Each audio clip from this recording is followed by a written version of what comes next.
What's going on YouTube? Today I'd like to talk about why I quit my job, but first I've got to go and get my car fixed.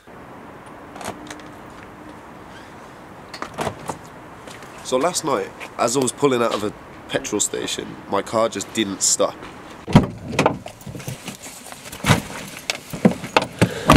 So Kojo and I are in the car and I'm slamming on the brakes, but nothing's happening. Then eventually the ABS kicked in and I did come to a stop. It was terrifying.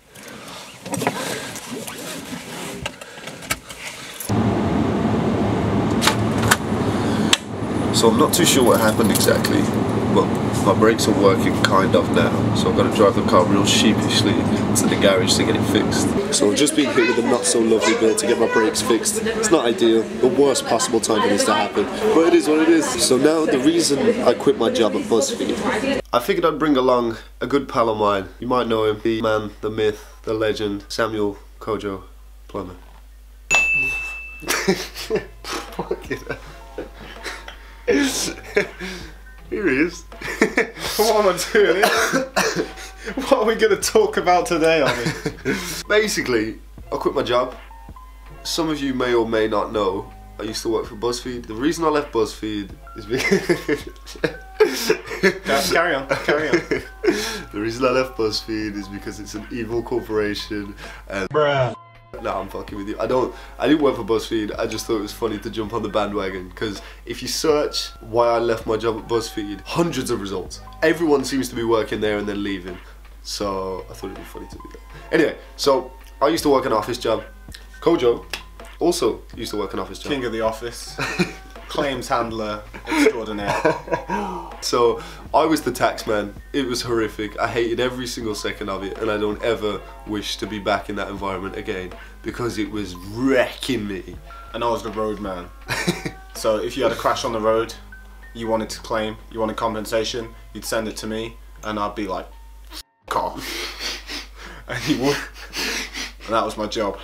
Okay, so the reason I left my job is because, well, there's loads of different reasons why I left, but the main reason was I don't think I've ever been as unhappy as I was whilst working that job. It came to a point where I couldn't work the job anymore because it was messing with my mental state so much. Like, I hated every second that I was there. It drained me when I was back home, so I couldn't be working on my own things so that I could get another way out of the job. And it was just a perpetuating cycle of shit, and I hated it. It was almost like I was waiting for permission from somebody. I didn't really know who from or why or anything like that. I know there's going to be a lot of people that are going to be working a bunch of different jobs throughout their lives that they hate. I only quit officially like 2 weeks ago, week ago, something like that. And I've got more done in the past week, 2 weeks, just in every aspect of my life. I've achieved more than I have in the past 2 years working that job. I just kind of had to do it. It was something that I definitely had to do. And I know Kojo felt exactly the same. He was smart enough to do it a lot sooner than me. It's not all good though. You have to look through bins a lot. That takes up a lot of your days. I always find it rummaging through bins. It's not ideal. I get all dirty. But it's not a good look. The neighbours keep having to shoo him off because he's always getting in their bins and stuff. It's not ideal. It's not something you want to vlog about, really. It's not like I've done some massive preparation to quit my job and I was like saving for it. Financially, I am screwed. This was the worst possible time for me to quit my job. I'm gonna be honest with you, but I'm so much happier. And it's the best decision that I've ever made, and I know that now that my back's against the wall and I've got to earn money and I've got to follow the things that I want to do for a living, then I'll just make it happen. And I've already started making it happen. Like, I'm getting photography jobs, I'm getting coaching jobs, I'm doing the vlogs. I've been meaning to do YouTube for so long, but it's just hard to do that when you're working a full-time job. It's just hard to juggle everything. But when that job you hate's gone, then you don't have money, but you got a lot of time and energy. And if you've got time and energy, then getting enough money to live isn't too hard. Your expenses go down because you're not forced to be anywhere. You can decide your own schedule. It makes training a lot better, so you can still be plenty happy enough if that's your passion, because if you have any kind of passion that you can focus on and put time into, you can really give it the attention it needs, so that will fulfill you in that sense. And then financially, just making enough to survive isn't too hard. if you're prepared to work hard enough at it. I make a living doing what I love, but it takes all of my time and energy, but it's much better than doing something that I hate for 8 hours a day to make a living, because it's worthwhile and I can actually get into it and enjoy it. Exactly. And like Kojo and I have always talked about this since we first met. We've always wanted to do something with our lives where the harder we work, the more we get out of it, and not just financially, because at the end of the day, people say money can't buy happiness. Money buys time, and time is the only luxury that any of us have. So having that time means that I then have happiness, because now I can train. I choose, as Kojo said, I choose my schedule. So if we're lucky enough to have a situation where there are multiple gyms that we can train at throughout the week, I mean, it does cost some money because we have to travel. Like, I'll have to drive 45 minutes to an hour just to get there, and then train for an hour and a half, and that's at like 8, 9 o'clock or whatever the time may be. But those are minor things to take into consideration when I get to do what I love day in, day out. But I mean, money doesn't buy you time always, because if you hate what you're doing and you're spending all your time making the money, then you're not going to be that happy. It doesn't matter how much you make. If you're trapped in a cycle where you're giving up tons of your time to make that money, it's not worth it. It's you're true. better off making less and doing something you enjoy with your time. Well, that's kind of the point I was making, but I think I did it wrong.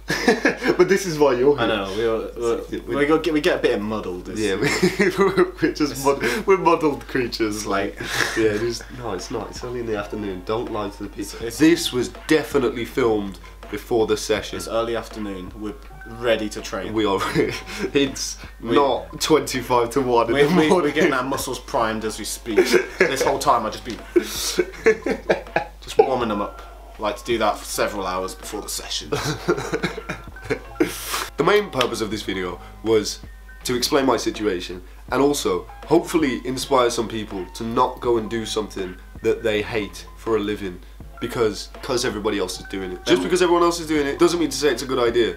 There might be one of you out there who's doing a job or studying something that you hate that's not going to lead to a job that you like. You're just studying it for the sake of it, and hopefully this can help give you the confidence to allow it off, to just leave it. Not necessarily always. allow it off. You got to think it through. You need to really think it through. You've got to really think it through. If it's possible, if you can stop doing that thing you hate, then just stop doing it. Because even if it's out of 10, there's always a way that you can. Because most of the time, you're studying or doing a job that you hate that's going to lead to you doing a higher paid job that you hate. Exactly. So in the end, you're still going to want to get out of it. A lot of people say, oh, I try and earn as much as I can so that when I'm in my 30s and I have a comfortable amount to live on and all of that. If you're doing that, you're going to end up wasting your whole youth doing something that you hate, and then when you're that age and you have other responsibilities, you're going to have to continue doing things you hate to support all of that. So you're better off trying to do something you enjoy and make a living out of that and make that into your job. Because if you work hard enough at it, then you can make a living off of anything. You can make a good living off of anything if you work really, really hard at it. If you just really apply yourself to it. I can't help myself. I've always been a big believer in people trying to follow their dreams, and I'm a corny mother like that, but there's no point doing something that you hate all the time. Like, I hate the thought of anybody else living the life that I was living, and it was only 2 weeks ago. It's crazy how much my life has changed. You learn a lot how from happy it, I am. You learn a lot from doing 100%. a bad job. 100%. But just you don't want to stay in it for too long. If you really don't want to do it, then it's time to really ask yourself the question, why are you there? Because I can understand in certain circumstances there are going to be reasons that you need to be there. If you can't get out of it, then just start thinking of ways that you can slowly transition into something that you actually enjoy. Now I've done it, I'm kind of trying to figure my life out, but it's going pretty well so far. Yeah, you're gonna do some flips later on today. Yeah, later. You're gonna do some crazy flips. I just kind of wanted to explain what my situation was, and also hopefully you'll get to know a little bit more about Kojo's background as well, and you know, like, yeah, I'm here too. So that's good. It's always good when Kojo's It's good. Let me know if you guys are working jobs, if you're studying, if you have a dream, what is it? If you have a passion, what is it? I'm assuming that you're probably going to be into flips if you're watching these videos. And if it is, really think about ways that you can make money out of it. Do you want to be a performer? Do you want to teach? Do you want to make videos? Do you want to, I don't know, be a stuntman? There's loads of different ways. If you really believe in yourself and you're willing to work harder than everybody else, it's possible. But you have to be willing to put that work in. And also, if you want to learn flips and kojostricklab.com, just go to that. Then I won't have to eat out bins. Yeah. So maybe have a look at that. Maybe or don't, but you might like it. It might help. If you want to learn to raise scissor or sailor scissor, go and sign up, and you get to watch it. We've got a video where we dissect Omid's legs, and you can see how they work. It's 80% rubber and 5% spring. When they opened it, there were shadows and ghosts and ghouls that kind of flew out everywhere. It was like opening it. Tell them about the ghouls. no one wants the ghouls. But yeah, there's not ghouls. Go and sign up. And now I'm gonna have a session. Peace. Peace. I'll see you guys at the gym. Much love. Boom boom. It's go time, baby. Let's go.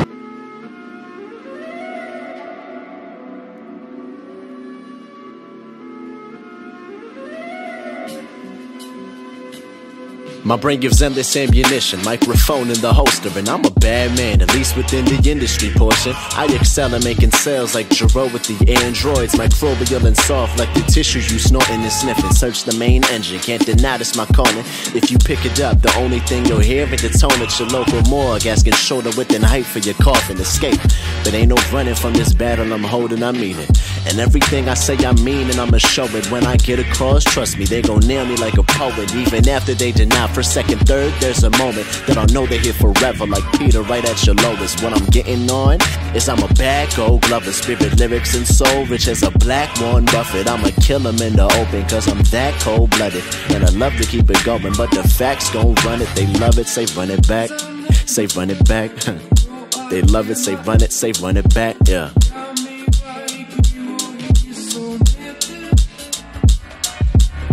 Now every bar is built to kill in proportion, and I'm a bad man, swinging with the stick and you're soaring behind bars. How I lock them up, and fiends on the corner, and now they shining on me. Guess they're waking up for love in the bad light. When they need me like Commissioner Gordon, I rise.